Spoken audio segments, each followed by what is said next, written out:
Está escrito no Evangelho segundo Marcos, capítulo 5, versículo 35, o seguinte: Enquanto Jesus ainda estava falando com a mulher, chegaram algumas pessoas da casa de Jairo, o dirigente da sinagoga.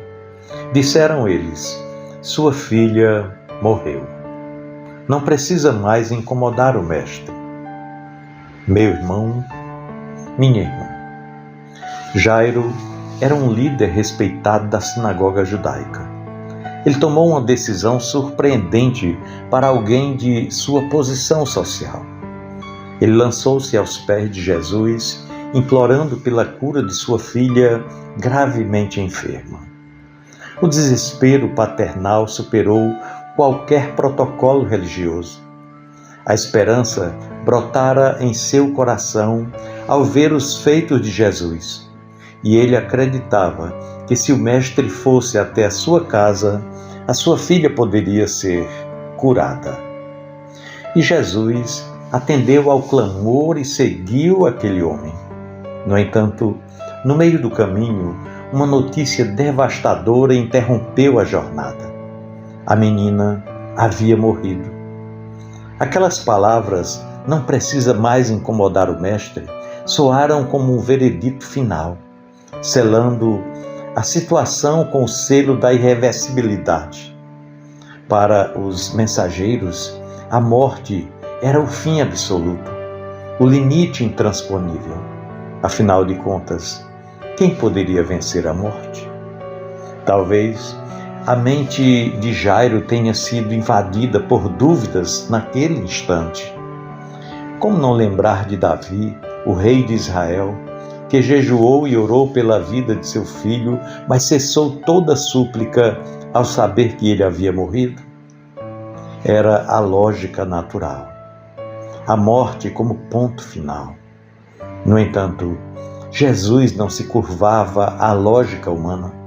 A sua autoridade transcende até mesmo os limites que a vida impõe. Ao ouvir a notícia, Jesus se voltou para Jairo com palavras que ecoam até hoje nos corações aflitos.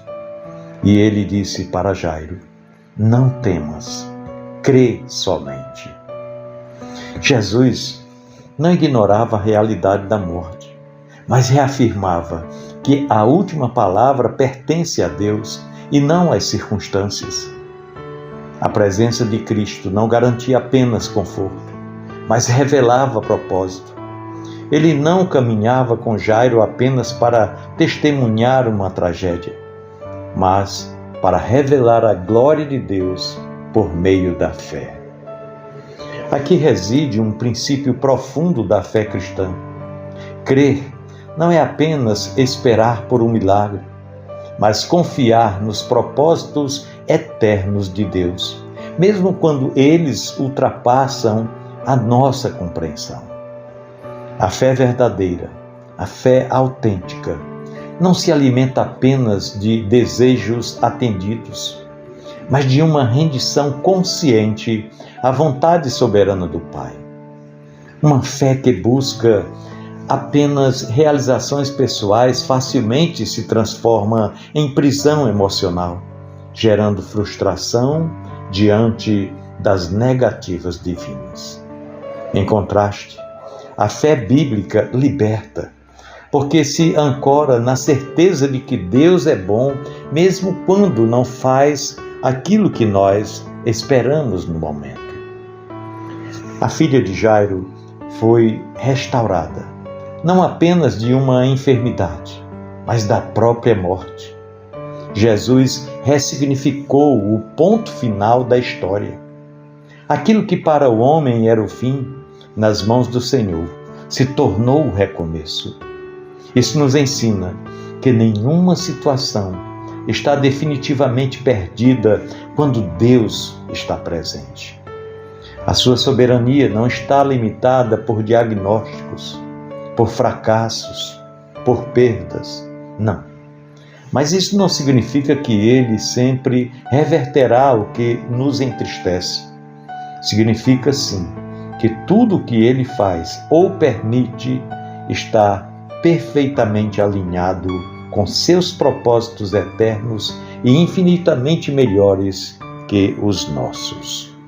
Portanto, nos dilemas da vida, nós devemos fazer como Jairo, permanecer ao lado de Jesus, mesmo quando a lógica diz acabou, mesmo quando os mensageiros da desesperança anunciam que não há mais solução, nós devemos ouvir a voz do Mestre que diz: não temas, crê somente. O ponto final não pertence às circunstâncias, mas pertence ao Senhor. E quando Ele escreve o fim da história, sempre é para a glória dEle e para o nosso bem, para a nossa felicidade, mesmo que o caminho passe pela dor.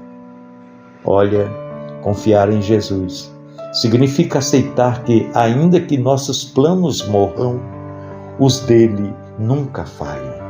E que o ponto final, nas mãos de Deus, é sempre o início de algo muito maior do que aquilo que nós podemos imaginar.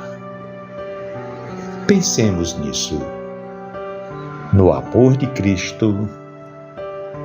Amém.